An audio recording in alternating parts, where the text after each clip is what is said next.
प्रणाम गुरुदेव। प्रणाम। आखिरी मेरा प्रश्न ये है कि मनुष्य जो भी कर्म करता है, जब जन्म लेता है तो उसको पूर्व जन्म का कुछ भी ज्ञान नहीं होता है और ना ही कुछ ज्ञान होता है कि मैं क्या कर रहा हूँ। जो करता है अज्ञानवश करता है और अज्ञानवश ही उसको भोगता है और फिर वो मृत्यु पाता है। मृत्यु के बाद क्या होता है वो भी उसको पता नहीं है। तो फिर तो ये चीटिंग हुई ना कि सिलेबस पढ़ाया ही नहीं हमको, यानी प्रकृति ने, और फिर एग्ज़ाम ले लिया और हम फेल हो गए और फेल होते जा रहे हैं। एक बार ज्ञान हो उसके बाद हम खराब कर्म करें और उसको भोगे तो समझ में आता है, पर जब कोई ज्ञान ही नहीं है, अज्ञानतावश कर्म किए जा रहे हैं और उसी को भोगे जा रहे हैं, यानी पुनर्पि जननम पुनर्पि मरणम का चक्र चलता जा रहा है। तो आप किसको आरोपित कर रही हैं? प्रकृति। प्रकृति को? कि हमको नॉलेज एक बार दे दे कि ये सही है ये गलत है, उसके बाद हम खराब करें तो हम दोषी है।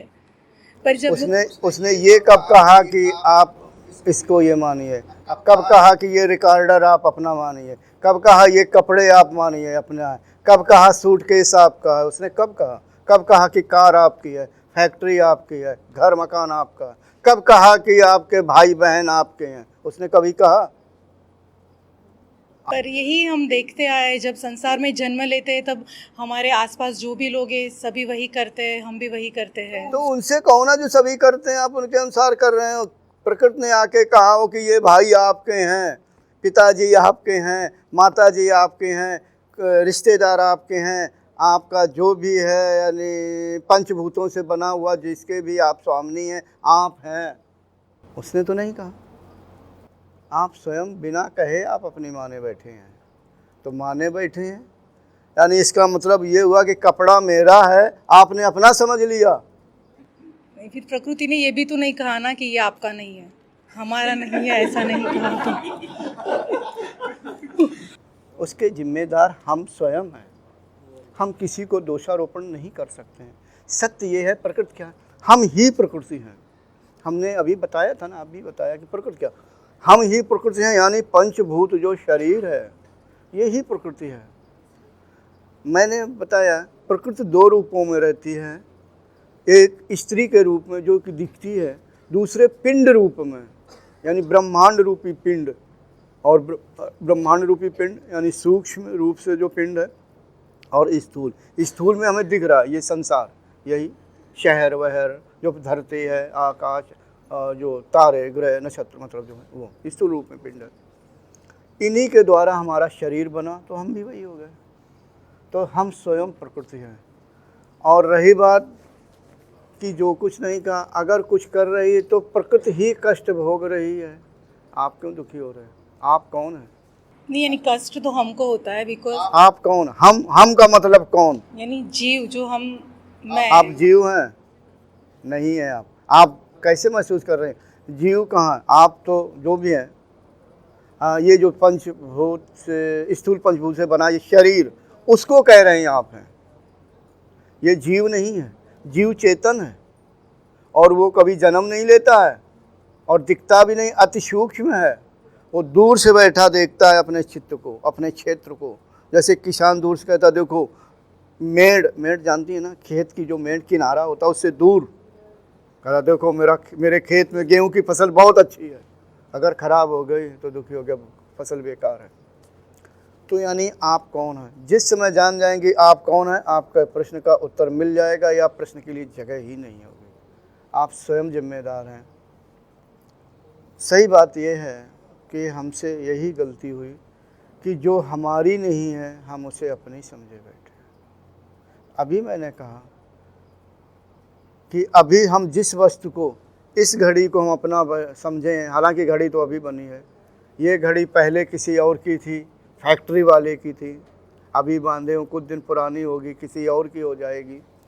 ये एक नियम है। जैसे ये घर है, हम रह रहे हैं, ये पहले ये जगह किसी और की थी, इस समय जो वर्तमान है भविष्य में और है। इसीलिए कहते पहले ये घर दादाजी का था, फिर बेटे का हुआ, फिर उसके बेटे का हुआ, फिर उसके बेटे का हुआ, तो फिर घर किसका था?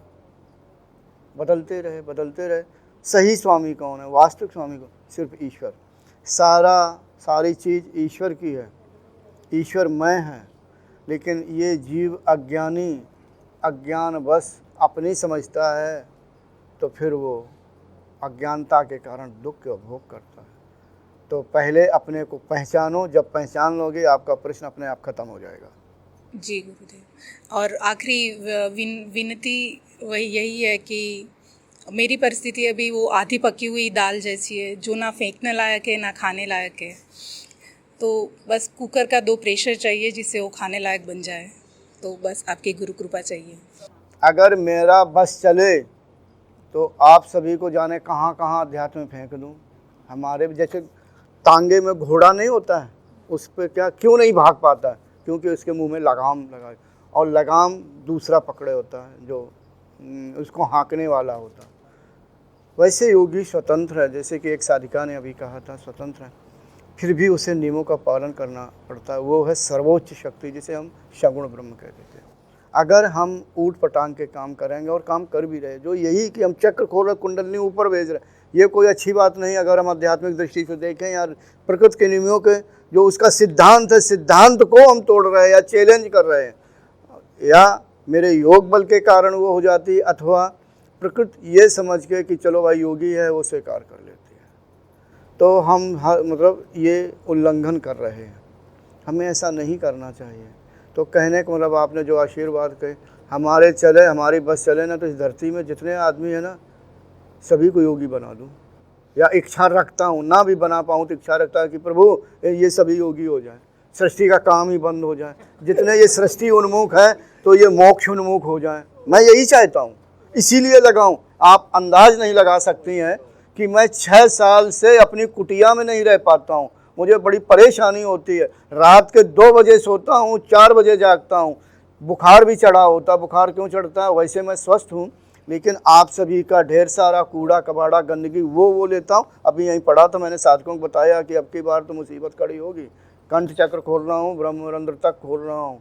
हमारे जो नज़दीकी साधक हैं अपनी कमाई दे रहे हैं अनंत जन्मों की। मैं ढो रहा हूँ गठरी लिए, करे कोई भरे कोई, फिर भी हमें कोई दुख नहीं। और गुरु का यही काम होता है। जैसे माँ का काम क्या है, बस बेटे ने क्या किया कि अपना काम कर दिया, लेकिन माँ को कोई दिक्कत नहीं। सूखा कपड़ा लिया या पानी लिया, लो अपने कपड़े साफ कर लिए। इसी तरह गुरु होता है, पिता होता है। पिता जैसे नहीं अपने बेटे के लिए सेवा करता है, पालन पोषण करता, ऐसे गुरु होता है। गुरु वही है जो अपने शिष्यों को देखे कि सही मार्ग पे जा रहा कि नहीं जा रहा, सही चल रहा कि नहीं चल रहा, रास्ता बताए।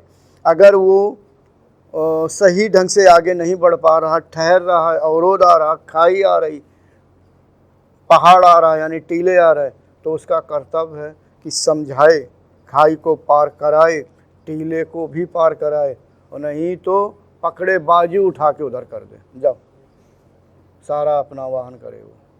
मैं ऐसा मानता हूँ गुरु का कर्तव्य है। तो भाई मैं भी कर दो। वैसे मैं किसी का गुरु नहीं हूँ, मुफ्त में गठरी लिए घूमता रहता हूँ।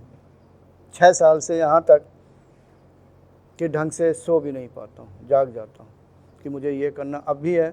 अभी से लेके पूरा नवंबर तक व्यस्त हूँ। अब बताएं, मैं सोता हूँ 2 बजे सोता हूँ। कोई न कोई आध्यात्मिक कुछ न कुछ होता ही रहता। शरीर है, उम्र भी बहुत हो गई, फिर भी लगा हूँ। तो ये व्यस्तता है, अब क्या कहें। यानी कहने का भाई मैं तो आप सभी का शुभचिंतक हूँ, फिर आपके कर्म जैसा कहें आप लोग वैसा करें। जितना हो सकता मेरी समझ में आता कोशिश करता हूँ आगे बढ़ाने की।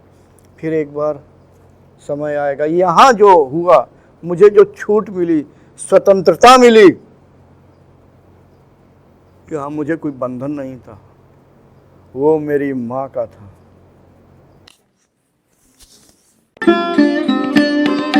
Thanks for watching. Remember to like, comment and subscribe.